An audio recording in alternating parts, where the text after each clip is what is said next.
Hey everybody, it's Jasmine, and as you guys notice, a little change of scenery here. We're still in my room. I'm just up against a closet now.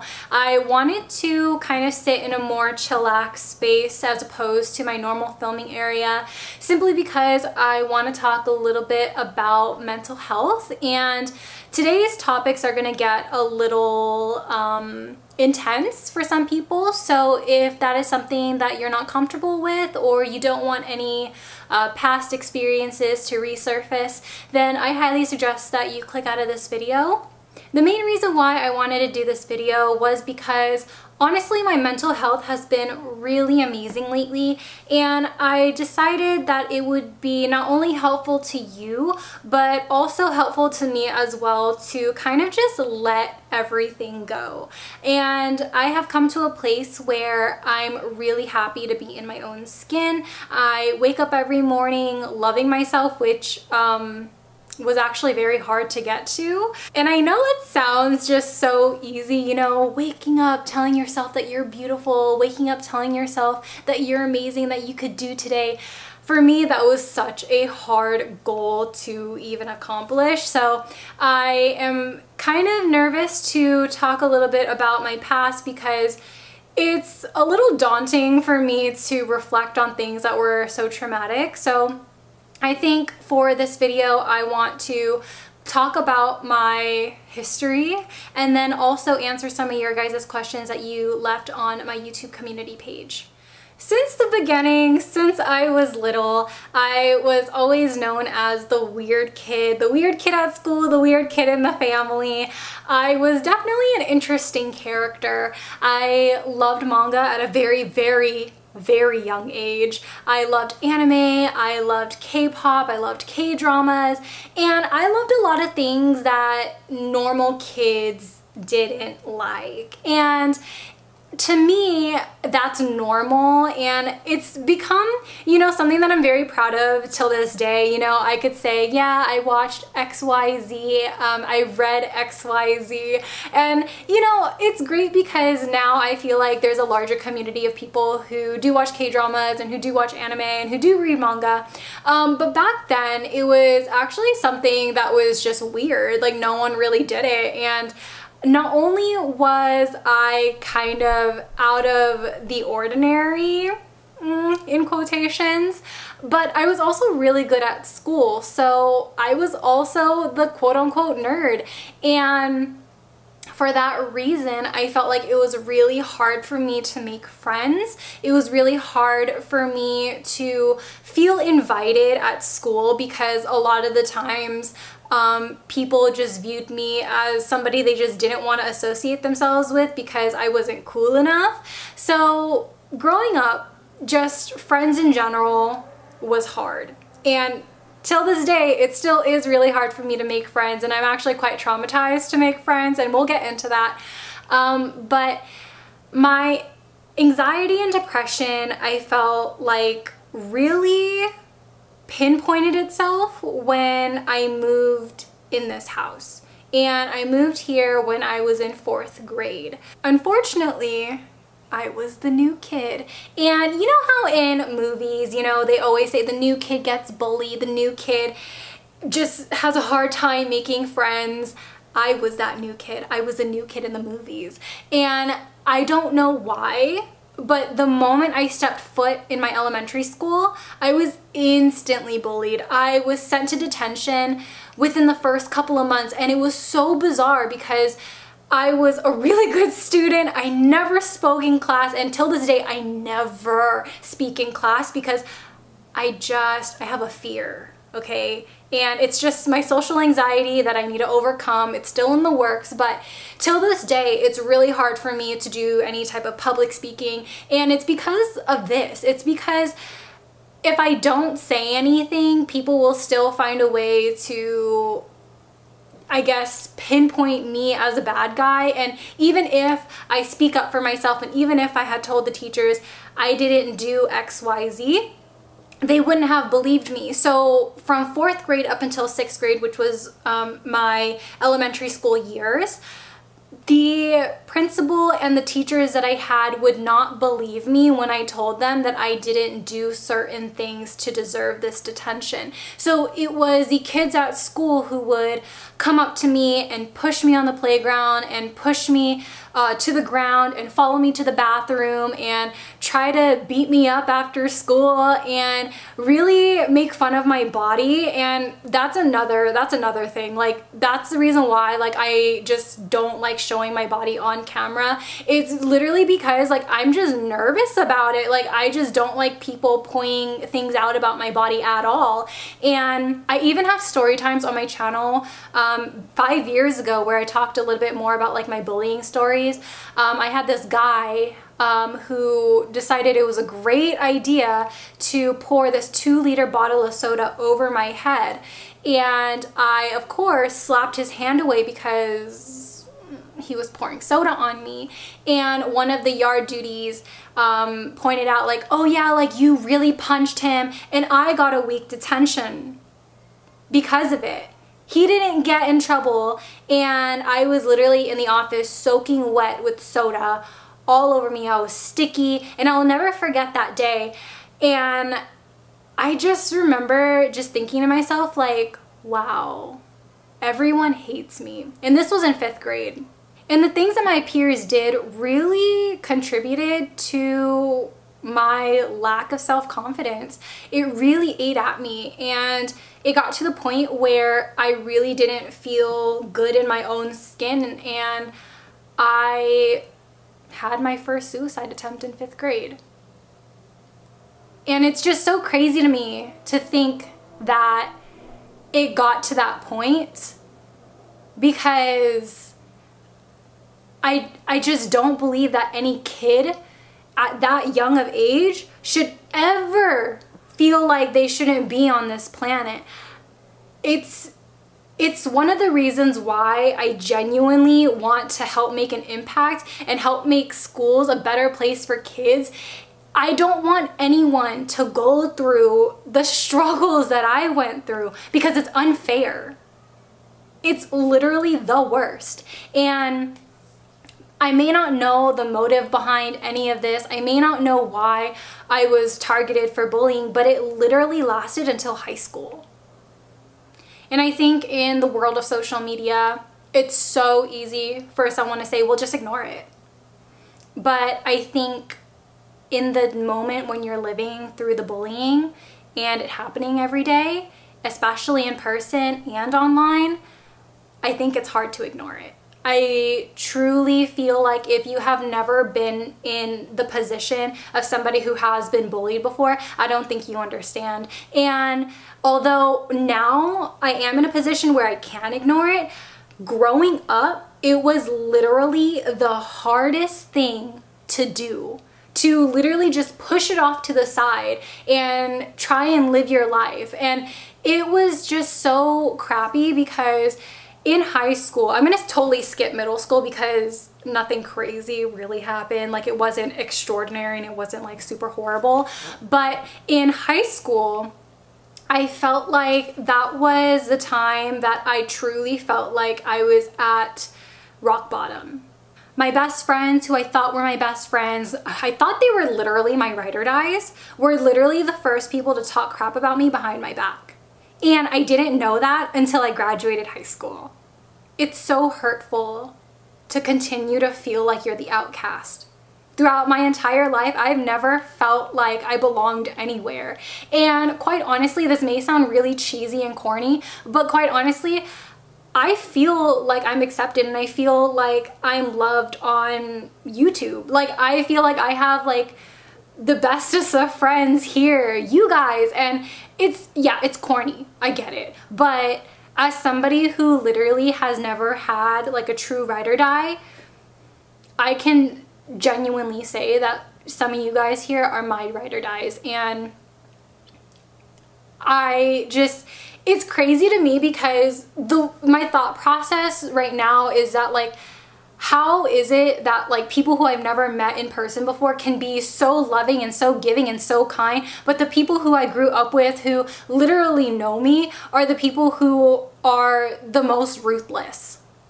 during my first and second year of high school, I dated this guy, and he was my first official boyfriend because I'm not counting like those little middle school boyfriends. He was abusive, and he would lay his hands on me at school. And I think for somebody to be my first boyfriend, I never saw the red flags because I didn't know. I didn't know that him being rough with me at school was bad. The treatment that he gave me compared to his friends were completely 180. He would treat his friends with so much respect. He would laugh and talk with them. And then when I tried to talk to him, he would just be completely monotone, and it's like life got sucked out of him or something, and he just really hated me. And I truly thought it was my fault. And that was guilt that I carried over my head for so long. And I finally had the courage to break it off with him because he would literally force me to not hang out with my friends. And they just thought, oh, she abandoned us for her boyfriend, when, you know, it was just like a toxic cycle, really. So I ended the relationship, and during my sophomore year of high school, I joined the badminton team. And it's so hard because although I loved playing badminton and although I loved playing sports, the badminton team, I felt like, treated me literally the worst I've ever been treated. I didn't have a ride home majority of the time. My parents worked really late at night, so they weren't able to pick me up from school. And I would always ask people for a ride before I would walk home. And for me to walk home would be 2 hours, but practice would usually end around 6 o'clock, maybe 6:30. So I was tired. I was tired. I was scared walking home every single day after practice. And honestly, I found out later that the entire team talked major crap about me. And I will never forget this one day where I had the biggest panic attack walking home because I felt like someone was following me. And it was late, sun was setting, and I remember being on this road all by myself. There were no cars driving, and I was so scared of getting kidnapped. So I called all of the people on my contacts, and I tried to avoid everyone that was on the badminton team.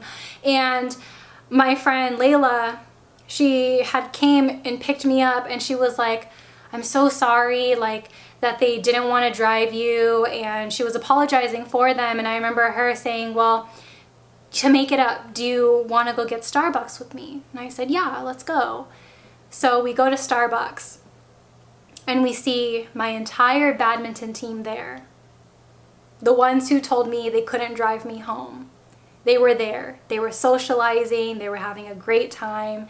And I remember right when I walked through the doors, they got quiet. They looked at me, and then they looked away. And I just felt like this big sense of reject. And that is a feeling I could never shake because it was so hurtful to me. I just can't believe that I treated my friends with such love and respect. I would make sure I got everyone a birthday gift at school. I would make sure that if it was Valentine's Day, if it was Christmas, I would bring little candies and tell them Merry Christmas, Happy Valentine's Day. And I would make sure that they felt loved and they felt accepted, and, you know, but it's just, I just can't believe, like, it was so one-sided. Like, it's just kind of crazy to me. So we're gonna stay within the sophomore year time frame. Sophomore year was definitely the lowest that I felt, and I ran away from home. I could not take the bullying. I couldn't take the rumors that were started about me at school. I couldn't take the social media threats that were sent my way via DMs, comments. I couldn't take, this was all before YouTube, by the way. I couldn't take so much, and I felt like no one understood. I came to school crying sometimes about, wow, like I just can't believe so many people hate me. I can't believe, you know, like this is happening to me. Like, why me? And the question was always, why me? So I ran away from home and I didn't go to school for that day. And I had plans to end it. I didn't want to see anyone. I didn't want to talk to anyone. And when I was found, the police had essentially forced me to go into therapy. So I went to therapy, and although I met some amazing people in therapy, I didn't feel like my problems were being resolved. I felt like my problems were continuing to be pushed off to the side and saved for later. And that's just how I felt about therapy for the longest time. I just felt like, okay, well, they're telling me to not think about it, so I'm not going to think about it. And, you know, they're telling me to find new hobbies. So it's kind of like just finding new things to preoccupy yourself with so that you don't have to think about your problems. And I think that was like my biggest issue, is that like I wanted these problems to be solved. I wanted answers to these problems. I wanted to know why it was me that was being targeted. And throughout my entire life, that's just always been the question, even outside of high school. So after I graduated high school, well, to wrap high school up, my senior year of high school was really amazing. I met some amazing people, and they were so amazing to the point where the people who were talking and starting rumors about me, they were the first to debunk it, and they were the first to say, you know, she didn't do that, and they actually stood up for me. And some of those people I still talk to and still hang out with, so I'm very thankful for them. But after high school, I think we can all agree that, you know, you don't really talk to anyone in high school anymore. And, you know, some of the friends that you may have made, you know, unfortunately, sometimes it kind of just falls off because your schedules are just completely different. And like I had mentioned, making friends was so hard for me. And I felt like during my first couple of years of college, I just struggled with finding my people. And it wasn't until like my third and fourth year of college where I finally made friends. And those are the friends who I keep very near and dear to my heart, because they don't know how much of an impact they make in my life.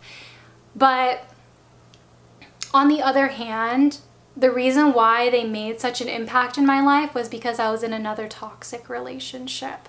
I was in another, I don't want to call it manipulative, but it was definitely a really straining relationship. I had lived with this guy, and I was struggling financially during this time. I did not have a good relationship with my parents at this time, and everything in this moment, my third year of college, was just horrible. I literally felt like my life was tearing apart, and I felt like my life was not where I wanted it to go. When I was 20, I got laid off from my job. This was before I started working for Gelato, and my freelancing was at an all-time low. I was not getting any bookings. So many people were canceling, and I was heavily relying on my YouTube ad revenue, which would give me around $160 a month. And I was struggling, but I never wanted to tell anyone I was struggling. I never wanted to ask people for help because I was so ashamed that I was eating cup noodles every day. I was so ashamed that I was struggling to maintain myself, and I especially really didn't want to tell you guys because I just didn't want anyone to feel sorry for me. And it's really hard looking back at it, because at that time I felt like I had to be in this relationship because I felt like if I wasn't in this relationship, then I would be homeless. And I know that sounds really horrible, but me and this person, we had talked about, you know, I didn't have feelings for him, so I wanted to move on. He said, well, if we break up, then you're gonna have to find a place to live, and I didn't have the funds to find a place to live. And at the time, I was struggling to find an apartment, and I was like, well, I can't, like, I can't find an apartment right now. And he said, well, sucks to you. And I just remember, like, being in such a shithole because I didn't know what to do, and I was still in college. I was trying to, you know, try and find a place to live, but apartments were so expensive, and it was really hard. It was really a struggle for me. And in that relationship, it didn't help me at all because he would force me to have non-consensual sex, and I just felt so less of myself. I'm ashamed. I'm embarrassed. I regret it. And what kind of hurt me the most was whenever I had small accomplishments, whether that was reaching 100,000 views on a video, whether that's getting all A's in a semester, even at my all-time low, I wouldn't be congratulated by him. And I just felt not appreciated. And it was kind of like how I felt through my entire life. And I took it upon myself to end the relationship, which was really, really hard. And I was still not having a great relationship with my parents. And I had moved in with my aunt. And that was hard because mentally, I felt like I was just weak. I woke up every morning and I just felt like, wow, I don't have any friends. I don't have anyone who really shows me love. And I just didn't know what to do with my life, really. The time where I lived with my aunt was also the time where I felt like I grew a lot as a person. I learned a lot of independency, and I also learned to try and make the best out of a lot of situations.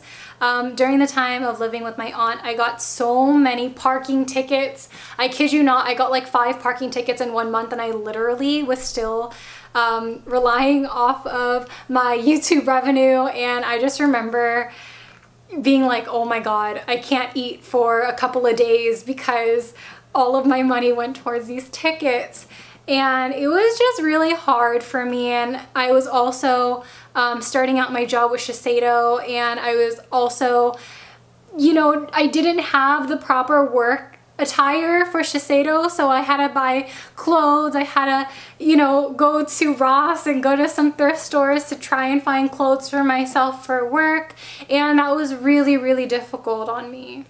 I also started to take upon some sponsorships, and when I started my channel, I actually told myself, you know, you don't need sponsorships, and sponsorships just have such a negative connotation. People think that you are so dishonest when you are reviewing a product for money, but I kind of came to terms during that time that it's okay. It's okay to take sponsorships, and you know, whether I like it or not, I need food in my stomach. I need to support myself. I need to try and take the burden off of my aunt because I don't want to continue to rely on her to house me.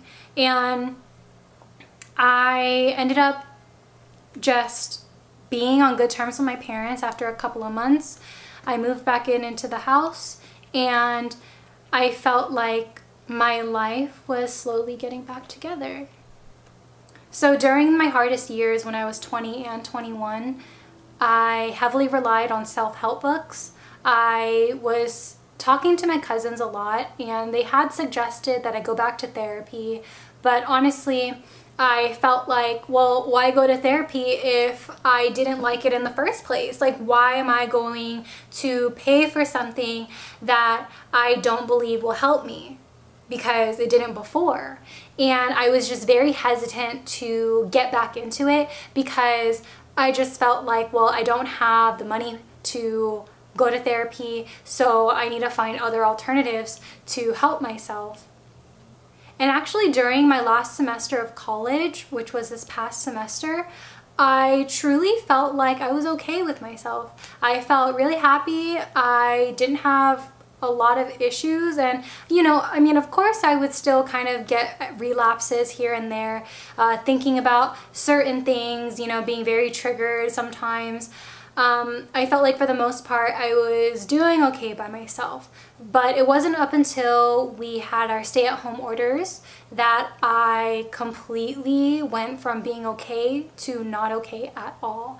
I went from being fully booked for spring and summer because those are my busiest seasons for freelancing to none at all. I went from having so many shifts for Shiseido to none at all. And I was kind of back at square one, where I was unemployed. I was kind of relying on my YouTube ad revenue, which isn't a whole bunch.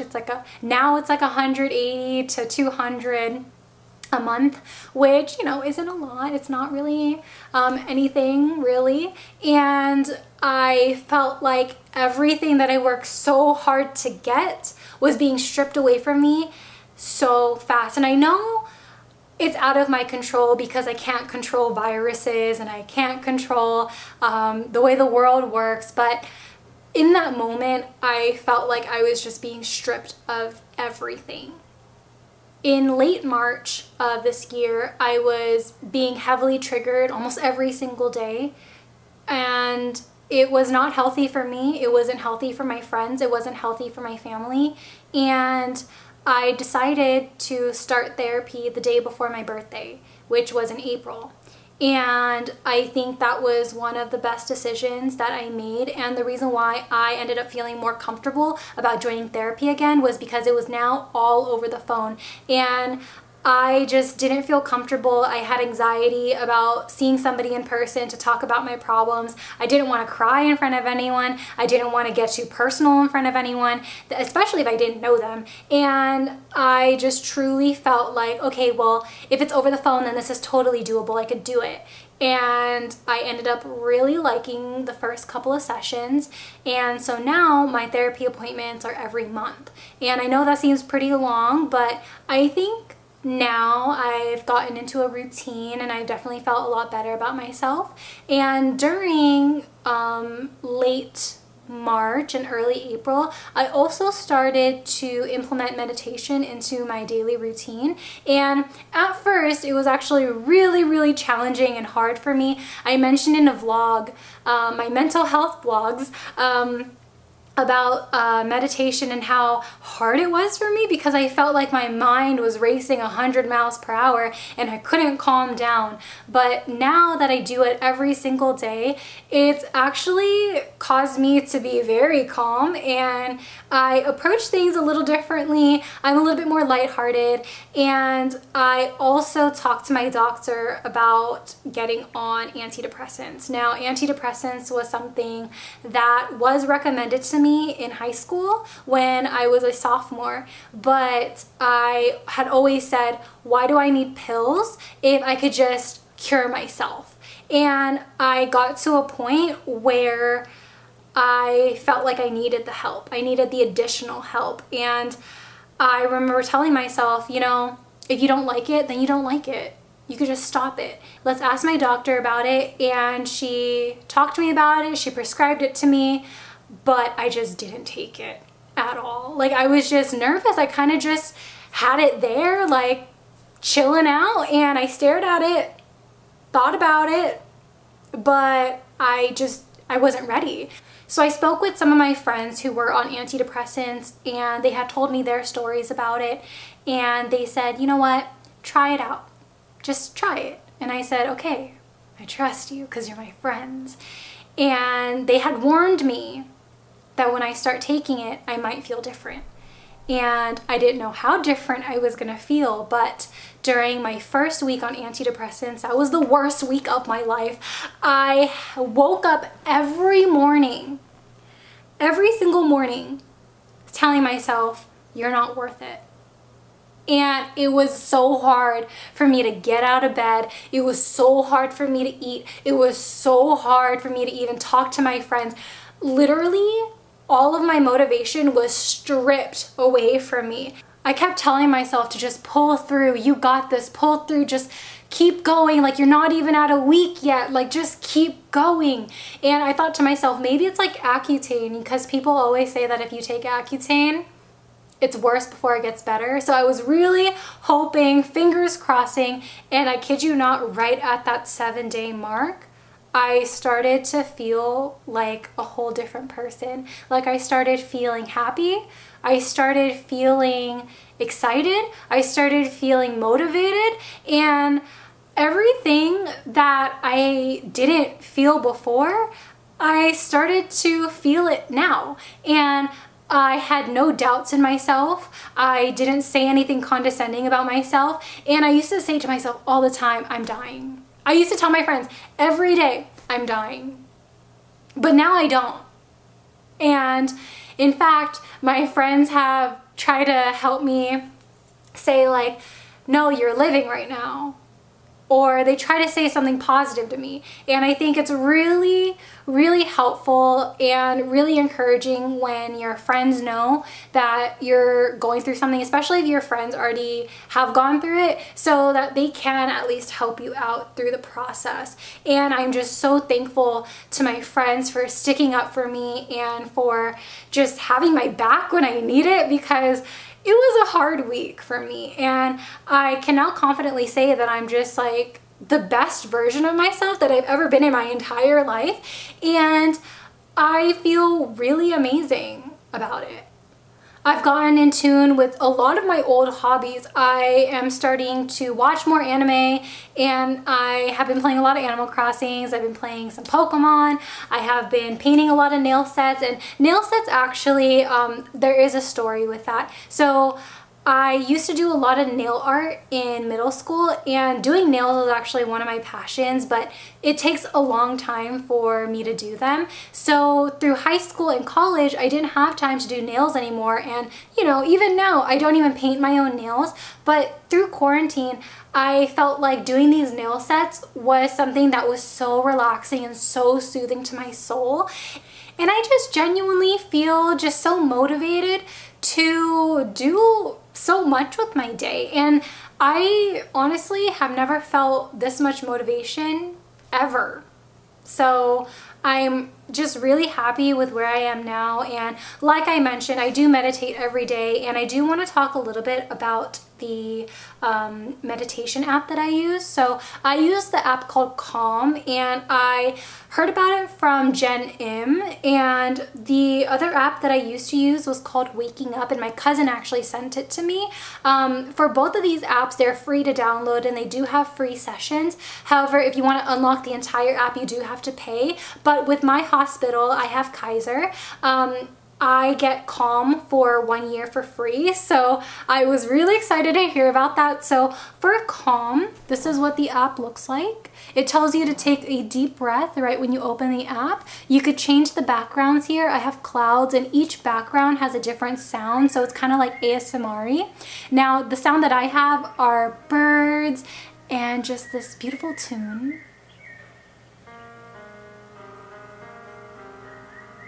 This app is probably one of my favorites because it has bedtime stories, and I am a child. I love it when people read me bedtime stories. I love it when my friends read me bedtime stories.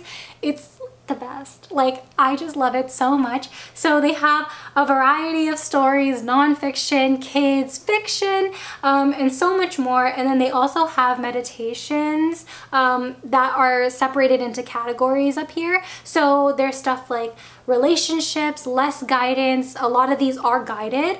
There's personal growth for kids, inner peace, work, stress, stress, self-care, and then there's also music, and then there's some master classes. They have some breathing exercises, and they also have some like yoga sessions on here, which I think is amazing as well.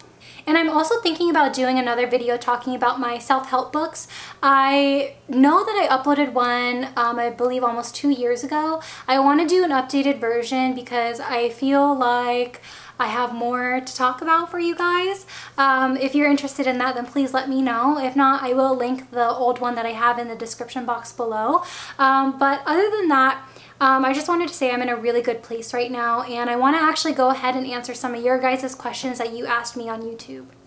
Nayeli asked me, from your personal experience, what advice would you give to achieve a healthy mental health? Now, I mentioned that when I was first in therapy, I had always pushed my problems off to the side, and during quarantine, I actually had to face all of the guilt, the trauma, the triggers, everything face to face. And I felt like because I had years of all of the trauma, I felt like I was at an all-time low. And I feel like if you are dealing with stress, or if you're dealing with depression or anxiety, face it face to face.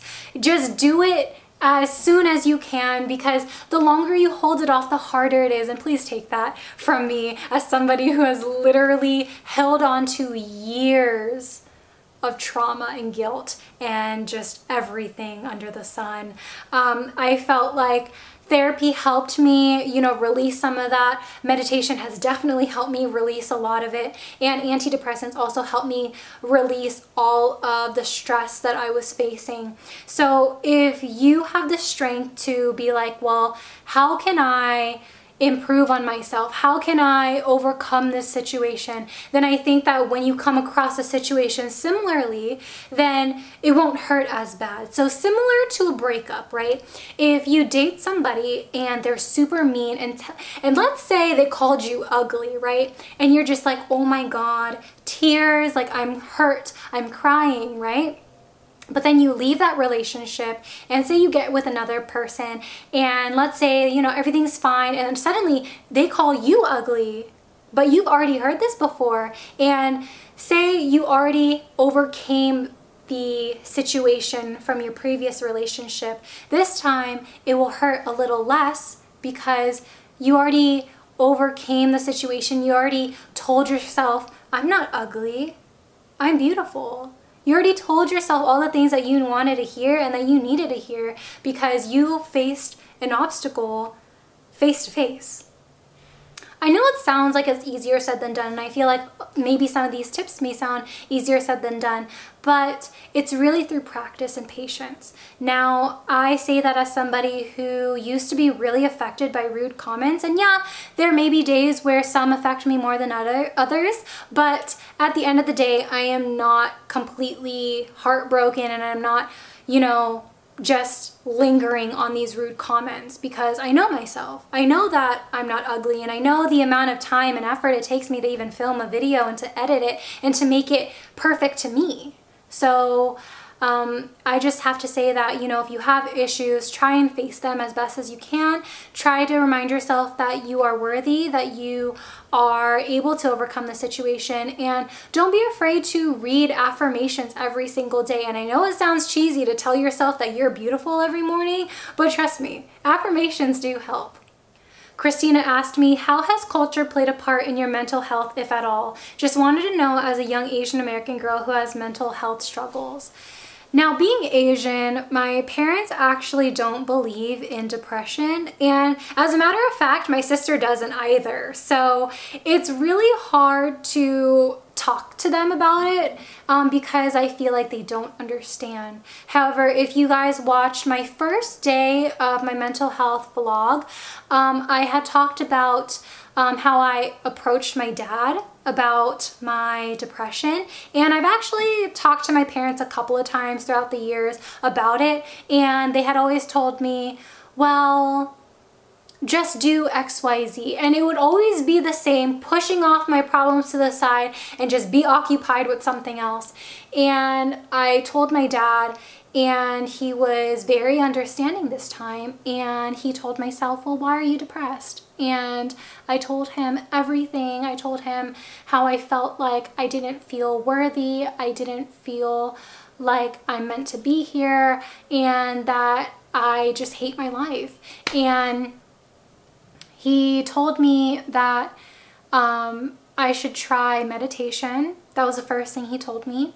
He also told me that it's okay to feel like this, but also I need to find strength within myself to bring myself out of this. And he told me an analogy that's Cambodian, and I don't know if I'm gonna say the analogy right, but he told me that there's a pot of shrimp, and everyone is trying to swim to the top, but by swimming to the top, you have to bring somebody down.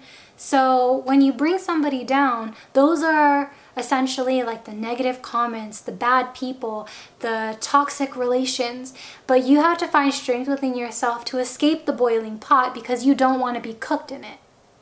And I feel like that's a great analogy to remember because, you know, it sometimes does feel like you are being eaten alive by your mental state. It does feel like you will be depressed forever, and it's kind of hard to wake yourself out of it and say, you know what, I'm not gonna let this consume me.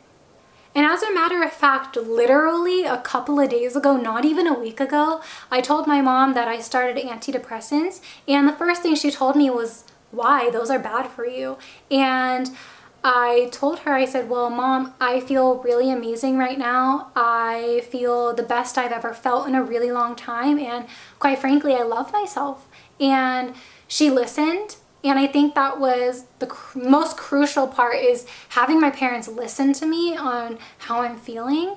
And she told me, oh, well, if it works for you, that's amazing. I just heard really horrible things about it, so I just wanted to make sure that it wasn't hurting you. And it was really amazing to hear that from both of my parents, to have them accept me, but also try and find ways to really help me out in a way. So my advice is to muster up all of the courage that you have and just tell them. It's hard.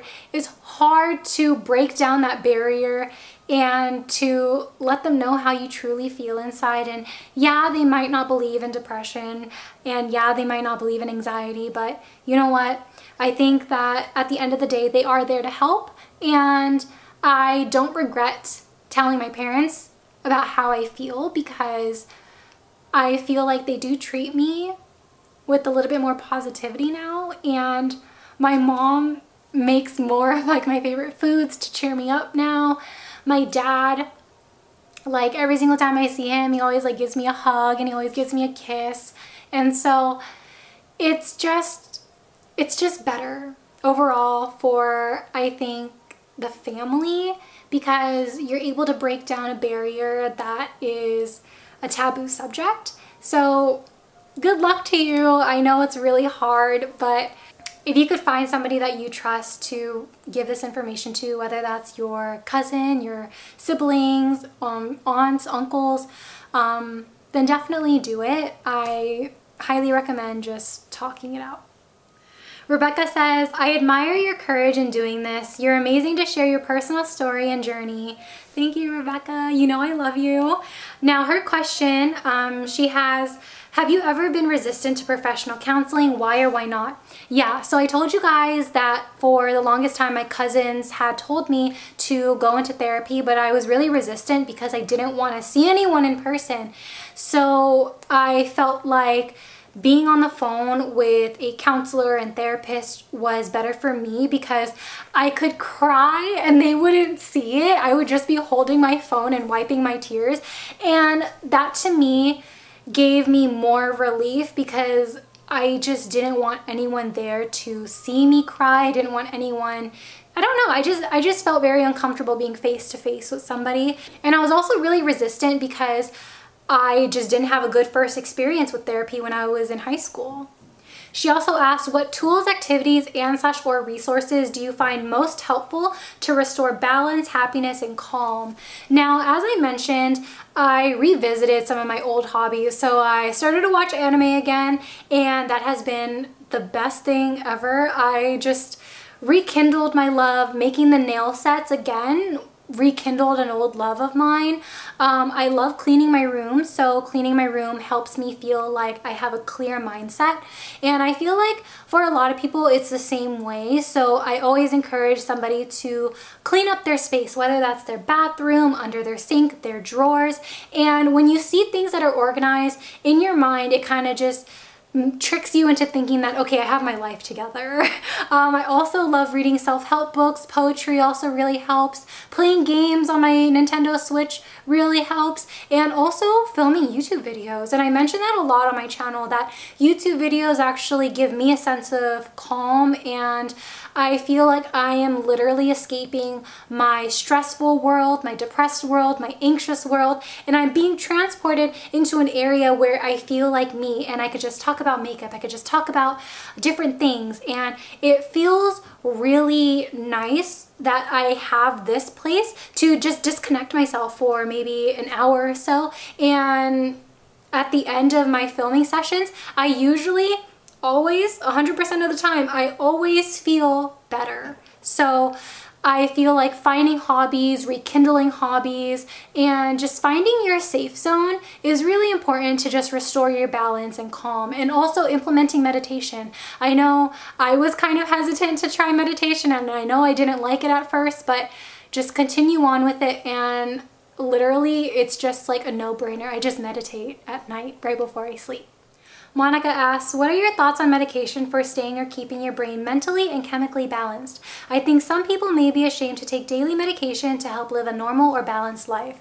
I was definitely that person, Monica, where I definitely felt like I did not need medication to help myself. I was introduced to antidepressants in high school, but I rejected it because I had told myself, well, I could make myself happy. Like, why do I need a pill for it? And I continued that mindset up until a few months ago where I actually spoke with my doctor and I said, you know what, I think I do need additional help. And even my therapists were asking if I needed medication, but I rejected the idea.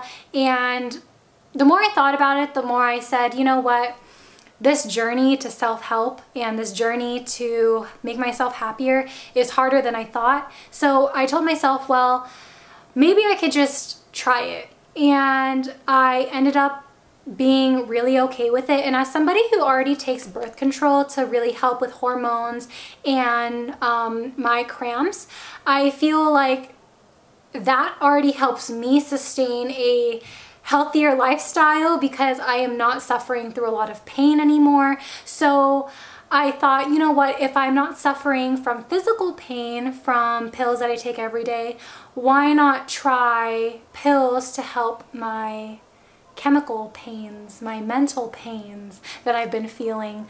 And truthfully, in my experience, I feel like it's given me a positive outcome, but I know for some of my friends, they had to switch different medications because some didn't work out for them. So it really is trial and error, and I'm very happy to report that, you know, my first one was a really great one, and I will be continuing it because I feel like, yes, it has helped me, but I also feel like I could slowly fade off of it and I could continue to live my life without the pills, and I don't have to be heavily reliant on it. I feel like it's a great asset to my life. However, I don't want to be sticking to them all of my life, you know? Jamesia, I don't know if I said your name right, but she asked, did you have a hard time talking yourself into starting a channel? And if so, what helped you get started while dealing with mental health? Now, I started my channel when I was a junior in high school, so this was definitely after my rock bottom ordeal, and I had a passion for creating content. I had a passion for makeup, and I just decided to follow it. And I didn't really think that my peers at school would see my videos. I kind of thought it would be something low-key. I thought, you know, it would be something fun for me to do and to practice on. It was kind of a way for me to just step away from everything that I was dealing with. So it wasn't crazy to me because I have social anxiety. So when I'm in front of people physically, I will literally start sweating like a pig, and I will start to jumble up my words, and I will not know how to speak properly. But when I'm in front of a camera, I feel okay and I feel comfortable, because at the end of the day, it's me, the camera, and this empty room. It's no one else. So even though I was dealing with social anxiety back then, it wasn't a playing factor in starting my channel.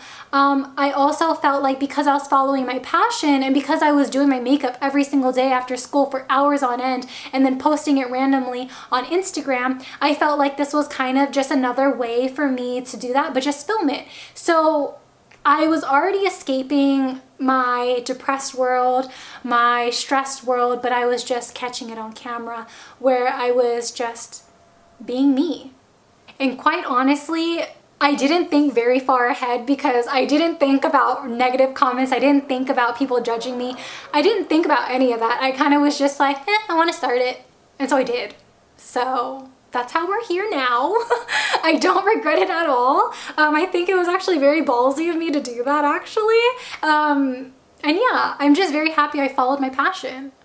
And that's going to wrap up some of your guys' questions. If you guys have any additional questions, then please feel free to leave them down below. I respond to all of my comments because I feel like your input matters, and I love that you guys are able to have your own voice on this platform as well.